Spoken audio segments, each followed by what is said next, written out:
Okay, so what you have here is two jars. This one's fully colonized of Z strain. This one was also fully colonized as Z strain, but I had to break it up because I'm gonna use this one for grain to grain. So if you look at it, you can still see all the mycelium. These are little chunks of the agar that got thrown in there to colonize it, or inoculate it, whatever it's called. But so regardless, this is the jar. It's fully colonized. Way to break it up. You just start smacking it. Eventually it starts breaking up. And the reason why you want it like that is because otherwise it's pretty solid, and if it stays solid, then you're gonna be able to pour it in. So you just keep shaking it, keep shaking it, keep shaking it. Eventually it's gonna look like this. So what we're gonna do is we're gonna take this one, we're gonna take all the jars, we're gonna take this, we're gonna pour this into 3 of the jars that are halfway full inside the still air box. Okay, so once you have your jars all broken up, you're gonna wanna break them up as much as you can before you get everything sterilized. So you don't wanna be inside there shaking this inside. If this was inside the still air box, you don't wanna be inside there shaking it. It's just gonna make a bunch of turbulence inside there, make the air move around. Hence the air won't be still. So you're gonna get it all broken up. Wipe this down, rub alcohol. Wipe the other ones down, rub alcohol. Everything's gonna be wiped down, and then inside your still air box, you're gonna have your rubbing alcohol and stuff too. So I usually just I have a squirt nozzle that spray or screw directly onto the bottle. That way it's easy. So yeah, we'll come back to it. Okay guys, so this is looking into my still air box from the side. I have my jar that's fully colonized, broken up. I have my 3 other jars. Everything's been sprayed down with rubbing alcohol, including my hands. I don't usually work with gloves, but I sprayed down my hands really good with rubbing alcohol, rub them in a couple times. If you're gonna go that route, make sure when you're done with everything, you put some lotion on it. It's really gonna dry them out. But I've got my rubbing alcohol, got my wipe that I use. Let's just do one more time.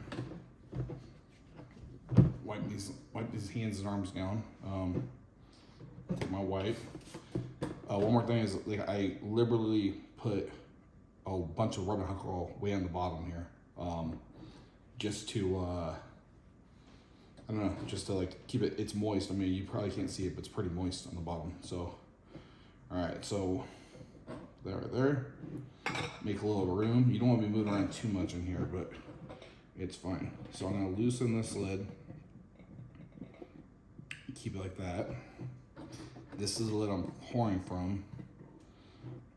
You kind of want to minimize how much time everything's exposed to the air, but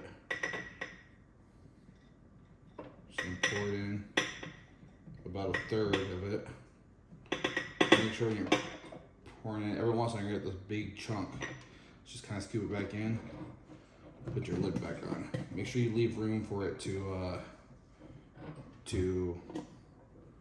so you can shake it, but you don't get it super full. So wipe down the next one.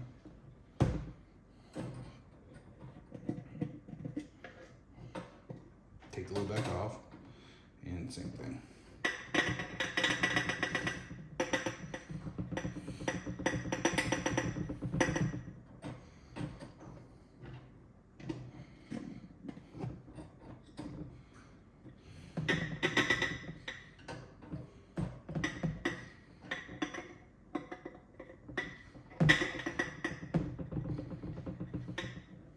One that's already fully colonized, you can kind of touch it a little bit. Some people say not to, but you'll see when we put these to cocoa core that into the tub, we're going to be touching them already. So if they're colonized, it should be good. There's a big chunk on this one. So we'll just drop that whole chunk in there.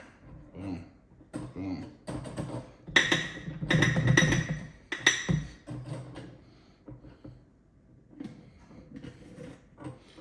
All right, that's it. This one there's always gonna be like a little bit left over. If you have some extra jars, I mean, I probably could have made some extra jars, but it is what it is. Usually I'm gonna save all this on the side, the one that's already fully colonized. So if there's like say 20% left and 20% left, I'll just combine them all into one jar at the end. So put those lids back on nice and snug before you bring it out. And then that's it.